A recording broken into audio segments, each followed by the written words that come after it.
Coronavírus, confirmada a primeira morte no Brasil, uma pessoa de São Paulo. E os números só crescem, agora são 22 casos aqui no Distrito Federal e mais de 300 em todo o país. Direto do Planalto, Bolsonaro e ministros passam por novos exames e resultados podem sair a qualquer momento. Olá, muito boa tarde para você, eu sou o Sérgio Amaral e começa agora o Band Cidade, primeira edição.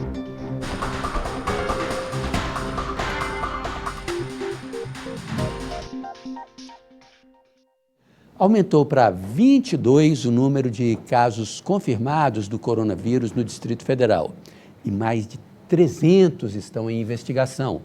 A primeira paciente do Distrito Federal segue internada em estado grave no Agarram e o marido dela pediu à justiça para sair do isolamento, mas até agora segue em quarentena. Em meio à crise do vírus, Osnei Okamoto não é mais secretário de saúde. Ele foi exonerado em meio a uma confusão nos dados locais. Chegou a ser anunciado ontem que o DF tinha 5 casos de transmissão comunitária, aquela, quando não é possível identificar a trajetória do vírus. Pouco depois a informação foi corrigida. Quem assume a secretaria agora é o médico Francisco de Araújo Filho. Bom, mais de 300 casos estão em investigação. A primeira paciente, como eu disse, segue internada, A gente voltou ao TP, você vai lá até o final para continuar. Então, ele foi, depois do anúncio, de ontem, de que o DF tinha 5 casos de transmissão comunitária, quando não é possível identificar a trajetória do vírus, pouco depois a informação foi corrigida e quem assume a secretaria agora, como eu disse, é o médico Francisco de Araújo Filho. E essa não é a única mudança. O Centro de Informações Estratégicas de Vigilância, responsável por monitorar a evolução do coronavírus, passa para as mãos da Secretaria de Segurança Pública. O MS chegou a afirmar que havia 5 casos de transmissão comunitária. Transmissão comunitária também no Distrito Federal, 234 casos no total. No entanto, ainda na tarde passada, voltou atrás e disse que houve uma falha na transmissão de dados. Após a divulgação, o próprio secretário de Saúde daqui de Brasília foi até o local onde os dados eram repassados e conversou com jornalistas para corrigir a informação. Todos eles vieram realmente do exterior, na maioria das vezes Estados Unidos e também da Europa. Então, a gente não tem casos comunitários ainda aqui no Distrito Federal. Depois dessa confusão, a direção da Secretaria de Saúde foi trocada. Osnei Okamoto foi exonerado e Francisco Araújo Filho entra no lugar provisoriamente. O decreto foi publicado ontem e informou que a saída foi um pedido do médico. A recém-contratada para a direção do Hospital da Asa Norte, Fabiana Binda, também foi embora. Outra mudança publicada em edição extra do Diário Oficial foi a troca de comando do Centro de Informações Estratégicas de Vigilância em Saúde. Sai de uma subsecretaria da Saúde e vai para a Secretaria de Segurança Pública. Em meio a tudo isso, o Conselho Regional de Medicina pediu adiamento de cirurgias eletivas em hospitais públicos como medida para impedir o avanço do coronavírus. Mas, por enquanto, a Secretaria descarta a suspensão. Quem vai falar sobre todo esse imbróglio aqui no estúdio com a gente é o nosso comentarista Cláudio Humberto. Cláudio, boa tarde. Bom, o que foi que aconteceu? E era para tanto? Era caso de demissão? Olha, eu acho que havia ali um desgaste muito grande do ex-secretário, Osnei Okamoto é um homem bom, é uma pessoa muito agradável, muito afável no trato, desses que colaboram para o bom ambiente de trabalho. Mas ele não era médico, ele não era profissional de saúde no sentido do atendimento ali na ponta. Ele era um bom gestor de saúde e foi nessa condição que ele foi sugerido ao cargo de secretário pelo atual ministro Luiz Henrique Mandetta, foi sugerido ao governador Ibanez Rocha. Ele, Osnei Okamoto, era secretário nacional de saúde do Ministério da Saúde. Mas a questão é que na crise do coronavírus, a presença do secretário, as explicações do secretário do ponto de vista técnico, médico, passaram a ser um problema, porque ele evitava dar entrevistas, por exemplo, ele era uma pessoa que tinha limitações nessa área. Não tinha aquela fluência, por exemplo, do ministro Mandetta. Do Mandetta, O governador Ibanez, inclusive, foi obrigado a identificar e localizar um infectologista, aliás, muito competente, Eduardo Age, para exatamente responder por isso, e responder também pelas providências que são urgentes e necessárias em muitos casos. Mas ontem mesmo, a gota d'água foi outra coisa que não tem nada a ver com o coronavírus. foi uma imagem de vídeo mostrando fila ou pessoas esperando há mais tempo do que o razoável numa sala de espera, né, de um hospital público aqui do Distrito Federal.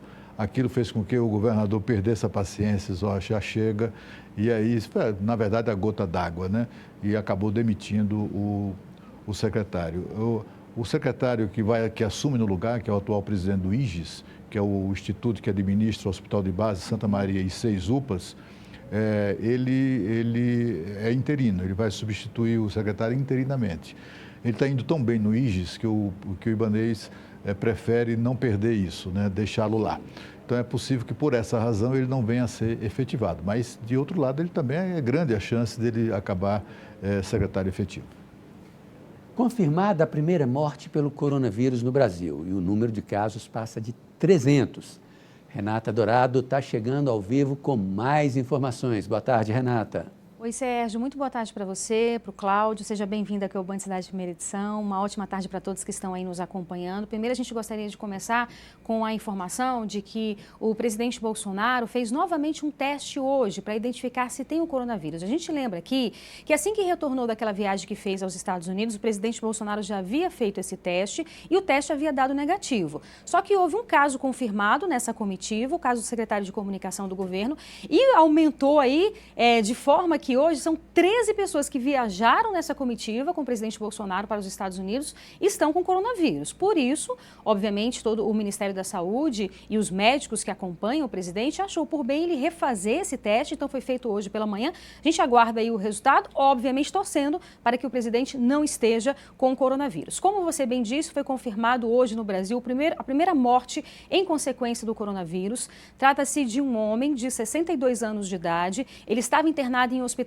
particular no estado de São Paulo. A gente ainda não tem detalhes, isso porque logo mais 1h da tarde o governo do estado de São Paulo vai dar uma coletiva falando sobre esses detalhes. O que a gente sabe? É um homem de 62 anos que tinha outras doenças como hipertensão, diabetes e que, portanto, a gente tem aí confirmada essa primeira morte. Como eu disse, logo mais 1h da tarde teremos mais detalhes. Por exemplo, ele voltou recentemente do exterior ou não? Então teremos mais detalhes sobre isso. Com relação ao número de casos aqui no Brasil, como você também disse, são mais de 300 casos. E por que a gente ainda não tem um número definido? Porque, como a gente vem acompanhando, ao final do dia, o Ministério da Saúde faz uma compilação desses dados que são divulgados pelas secretarias de saúde. Por exemplo, nós demos aqui essa informação que a Secretaria de Saúde já aumentou o número de casos, né? Antes era 19, se não me engano são 22, como você bem disse aí. Então, a Secretaria de Saúde tem essa autonomia de ir atualizando esses dados. Então, chega ali no fim da tarde, lá por volta das 4h da tarde,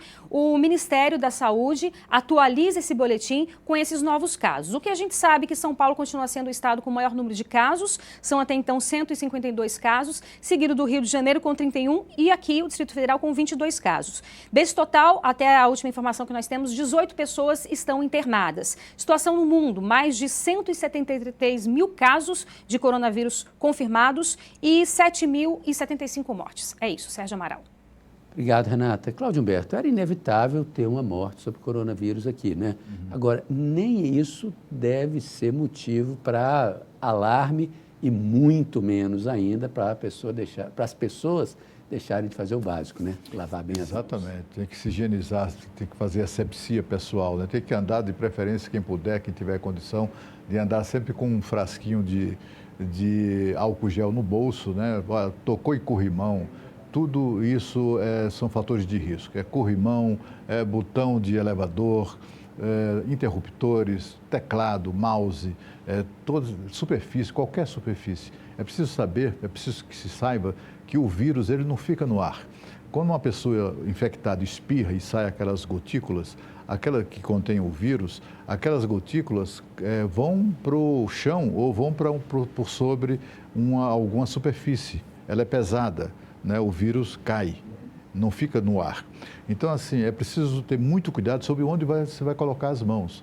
É por isso que, em vez de por exemplo, evitar colocar as mãos na boca ou nos olhos ou e tal, que são hábitos, às vezes, até automáticos, que a gente faz sem pensar, é preciso adquirir um outro hábito, que é o de higienizar as mãos o tempo todo. E outra coisa, é preciso também evitar esse pânico. O excesso de informação, às vezes, embaralha a cabeça das pessoas. Você vê, a gente fica assim muito impressionado. Ora, já temos um caso de morte no Brasil. Minha gente, são 7.000 e poucos casos de mortes no mundo inteiro, né, por coronavírus. Sabe quantas pessoas já morreram só este ano de gripe comum, Sérgio? No mundo todo? 101 mil pessoas. Até hoje, até agora, portanto, com menos de 3 meses do ano iniciado, já são 101 mil mortes por gripe comum, contra 7.000 e tal de gripe de coronavírus. Portanto, é preciso ter muita calma, muita tranquilidade, não é para tanto, né? Eu acho até que os governantes aqui e acolá, no Brasil e lá fora, estão exagerando um pouco nisso. Tem você sabe que no ano, dias atrás, o pessoal da Rádio Bandeirantes de São Paulo teve que lutar muito, durante dias, insistir muito para que, em off, sem revelar o nome, as autoridades de São Paulo confirmassem que o primeiro caso de coronavírus, aquele homem de 62 anos que foi a Milão e voltou infectado, etc. e tal, tudo que a rádio queria saber era como é que ele estava, né? E não podemos dizer por razões éticas, etc. E o cara estava bom. Quer dizer, já tinha se recuperado, recebido alta, já tinha voltado às atividades e as autoridades escondiam isso. Eu não entendo essa atitude, né? A atitude que, ao mesmo tempo, de autoridades que divulgam o máximo possível as piores notícias em torno do coronavírus e escondem aquelas que são positivas. Olha, estamos no mês do consumidor. Você sabe seus direitos e a quem recorrer em caso de problemas com serviços e produtos? Nem tudo precisa parar na justiça. Existe até uma nova plataforma do governo federal que media problemas entre consumidores e empresas. Veja como funciona. O Fernando já passou por uma experiência não muito agradável como consumidor. Em uma compra, ele pagou um preço maior do que o anunciado e tentou recorrer aos canais de reclamações, mas a burocracia e a demora foram tantas que ele acabou desistindo. Eu recorri à gerência, não me resolveu, eu recorri ao PROCON e eu caí naquela questão da burocracia, entendeu? Meu processo foi para o PROCON. Pediram para mim fazer o acompanhamento online, eu continuei fazendo, eu fiz o acompanhamento, não deu em nada. Pensando em facilitar a vida do consumidor, o governo federal criou a plataforma consumidor.gov.br, uma ferramenta para agilizar a resolução de problemas entre as empresas e os consumidores e, assim, desafogar a justiça com os processos desse tipo. No site, basta fazer um cadastro simples e o cidadão poderá buscar uma solução amigável e mais rápida com a empresa, sem custos. Qualquer consumidor que tenha uma demanda, que necessite uma solução de conflitos, ele pode ingressar na plataforma e buscar na plataforma a empresa, né, porque ele vai querer identificar a empresa para colocar o seu problema. E ali, na própria plataforma, existe um prazo estipulado para que essa empresa lhe dê um retorno em 10 dias. A plataforma, criada em 2014, tem registrado um crescimento de 20% ao ano. Já são quase 2 milhões de usuários e 648 empresas cadastradas. De acordo com o balanço feito pela própria plataforma, 80% dos casos foram solucionados. Por um lado, o consumidor descobriu que existe essa ferramenta e sabe que é melhor tentar uma solução alternativa ao invés de acionar o Poder Judiciário. Por outro lado, para a própria empresa isso é importante, por quê? Porque ela tem uma preocupação com a sua imagem. Então, quanto mais rápido ela responde à demanda do consumidor, mais satisfação esse consumidor tem. Roberto, que conhece bem quais os direitos dele como consumidor, não conhecia os serviços da plataforma e aprovou a iniciativa. É fundamental, não só saber dos direitos, mas também fazer o uso dos direitos que tem. A seguir, a gente fala sobre como o coronavírus pode afetar grávidas e recém-nascidos. O Band Cidade volta já já.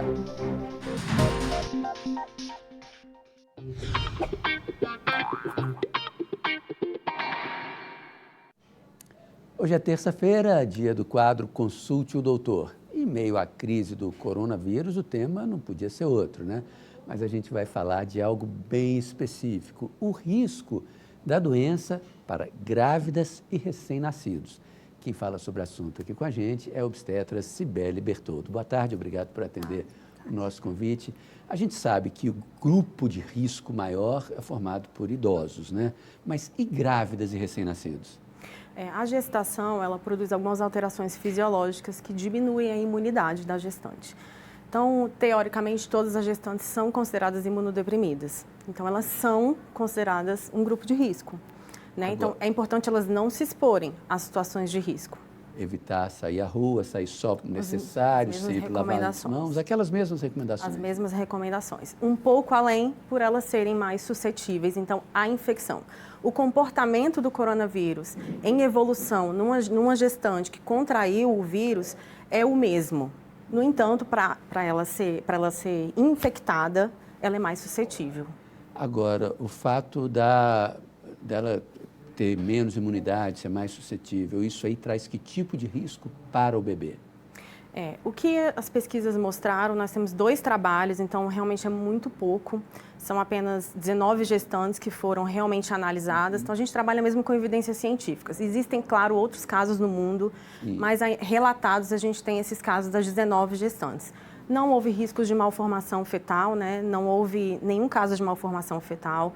O líquido amniótico foi testado, então, sangue de cordão umbilical. Então, o que isso traz para a gente? Que não existe transmissão vertical, ou seja, a transmissão do vírus da mãe pela placenta para o feto durante a gravidez.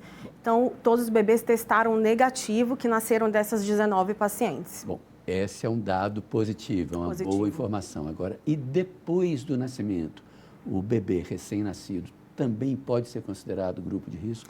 Teoricamente, sim, né? A imunidade de um recém-nascido, com certeza, ainda está se formando a imunidade. No entanto, esses bebês nasceram todos negativos. Houve um bebê em Londres, que foi recentemente, apareceu essa notícia, um bebê que testou positivo 10 horas após o parto de uma mãe infectada pelo coronavírus e o bebê foi testado positivo. Esse bebê, inclusive, hoje saiu a notícia que esse bebê está evoluindo muito bem. Então, saiu de risco, mas realmente, assim como as gestantes, fisiologicamente, a gente considera, sim, esses bebês um grupo de risco. Agora vamos falar de bebês que não têm mãe que tiveram a doença, cujo resultado deu positivo. Os bebês que estão nascendo e vão continuar nascendo, merecem um cuidado especial, precisam de cuidado especial? Bebês e crianças, sim. Graças a Deus, a nossa notícia é que esses bebês e crianças evoluem muito bem. A gente não vê casos graves no mundo em relação a crianças e bebês. No entanto, eles são vetores. Então, eles transmitem para os avós, as avós, os idosos, né? Transmitem para os profissionais que trabalham, as babás que trabalham junto com essas crianças e acabam sendo vetor. Então, realmente, essas crianças evoluem muito bem, mesmo quando contraem o coronavírus, mas elas são vetores. Então, é importante também manter essas crianças em isolamento, manter essas crianças sempre, ensinar as crianças a lavar as mãos, lavar mais ainda. Gestantes, crianças, a se cuidarem ainda mais. Ok, muito obrigado pela sua presença e pelas informações aqui no Band Cidade. Obrigada a vocês, boa tarde. Olha, as creches públicas voltaram a funcionar hoje. O decreto que antecipou as férias e suspendeu todo tipo de atividade e aglomeração no Distrito Federal não inclui as instituições que cuidam de crianças de até 3 anos. São mais de 100 unidades que reabriram as portas, mas teve pai que preferiu deixar o filho em casa mesmo assim. As creches públicas e conveniadas amanheceram de portas abertas para receber os alunos, mas nem todos saíram de casa para a escola. Só para se ter uma ideia da situação, nessa creche que fica na L2 Sul, de um total de 340 alunos, apenas 14 vieram hoje. A direção acredita que os pais estão receosos com a possibilidade de contaminação pelo coronavírus. O medo dos pais, né? Eles estão receosos com essa pandemia. Nessa creche, muitas crianças também ficaram em casa. A gente atende 174 crianças e vieram 26 apenas. Os pais que vieram, né, realmente eles não tinham onde deixar as crianças e estão receosos, né? De acordo com a Secretaria de Educação, será feita uma avaliação da frequência dos alunos para definir como vai ficar o funcionamento das creches. Nós estamos fazendo um levantamento hoje e amanhã para ver o número de pessoas, de crianças que estão ficando na creche, se esse número for elevado e considerando que transporte dessas crianças e a permanência dessas crianças nas creches não causa maior risco, nós vamos manter as creches abertas. O secretário ressaltou ainda que o decreto vale apenas para as creches conveniadas com o governo. Já a abertura ou não das particulares deve ser definido pelo empresário. Ontem foi decidido que as unidades particulares devem suspender as atividades até o dia 30 de março. Naturalmente, elas terão que fechar, mas também fazer isso dentro das regras contratuais que tem com seus clientes, que são as pessoas que estão pagando a creche. Quer dizer, não há nenhuma determinação do governo de fechar as creches por enquanto. O governo federal anunciou um pacote de medidas emergenciais para combater o impacto do coronavírus na economia.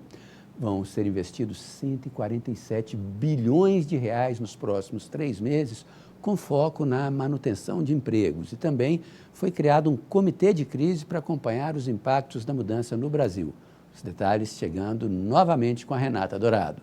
É isso, Sérgio. Esse comitê ele foi criado ontem durante uma reunião entre o presidente Bolsonaro e vários ministros, né? Obviamente que todas as áreas estão preocupadas com esses efeitos. Então, hoje eles tiveram uma outra reunião, a segunda reunião. Esse comitê ele é coordenado pela Casa Civil e tem a participação de vários ministros, ministro da Saúde, obviamente, da Educação, Desenvolvimento Regional, ministro da Economia. Então, a ideia é ter um olhar mais abrangente com relação às ações do governo para tentar combater as consequências do coronavírus, que atinge, como a gente está vendo aí, todas as áreas, né? Sobretudo a economia, como você bem disse. Então, ontem o ministro da Economia anunciou esse pacote aí, emergencial, com a liberação de algo em torno de 147 bilhões de reais, não necessariamente recursos novos, mas a antecipação de recursos que já seriam investidos em algumas áreas. Então, nós falávamos aqui ontem, por exemplo, que o governo estudava a possibilidade de antecipar também a segunda parcela do 13º salário. A primeira parcela, isso já tinha sido anunciado.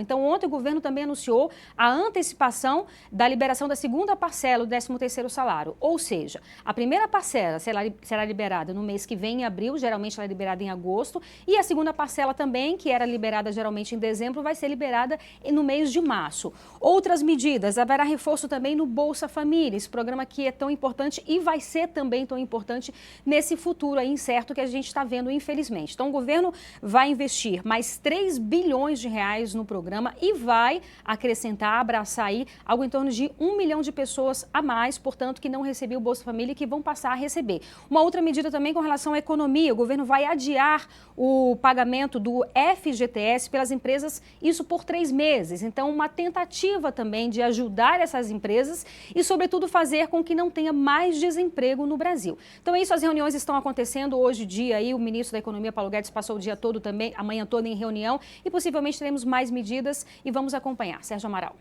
Obrigado, Renata. Cláudio, o governo, então, está fazendo a parte dele. Agora, espera-se do Congresso fazer a dele também, que seria avançar no processo de reforma. Só que aí fica mais complicado porque a tendência, a partir de agora, é cada vez mais se evitar aglomerações, como, por exemplo, plenários cheios. E aí?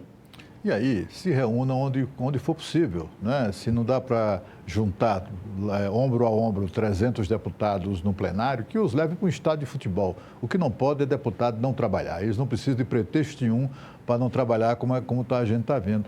Hoje o Rodrigo Maia mandou passar a chave na Câmara, imagina. Quer dizer, o Poder Legislativo que é urgente que aprove leis, né?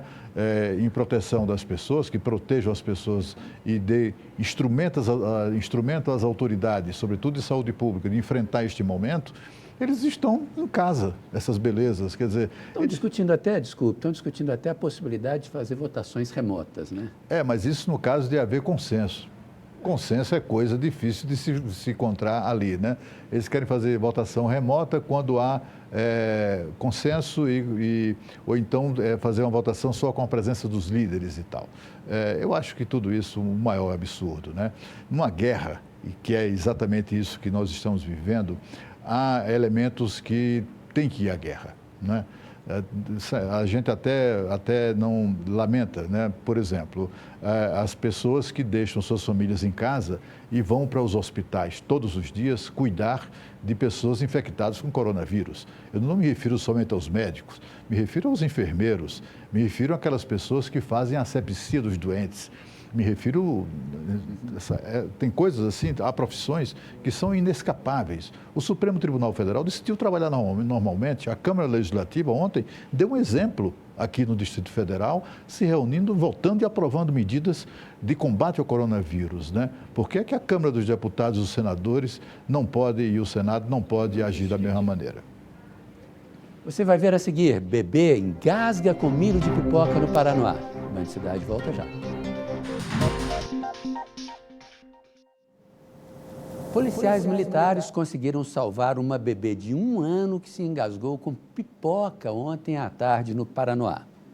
O momento de aflição e desespero foi registrado por câmeras de segurança de um dos prédios do Paranoá Parque, onde a família mora. Os pais pediram ajuda a uma viatura da PM que fazia o patrulhamento na região. As imagens mostram o pai entregando a filha para o policial militar, que logo inicia os procedimentos de reanimação. A menina de apenas 1 ano se engasgou depois de comer pipoca. A PM agiu rápido e em menos de 2 minutos a criança voltou a respirar. Ela já tá bem, pode ficar tranquilo. Quando ela chorou, já melhorou. Depois do susto, a bebê passou por exames no Hospital Regional do Paranoá e está bem. O Band Cidade fica por aqui.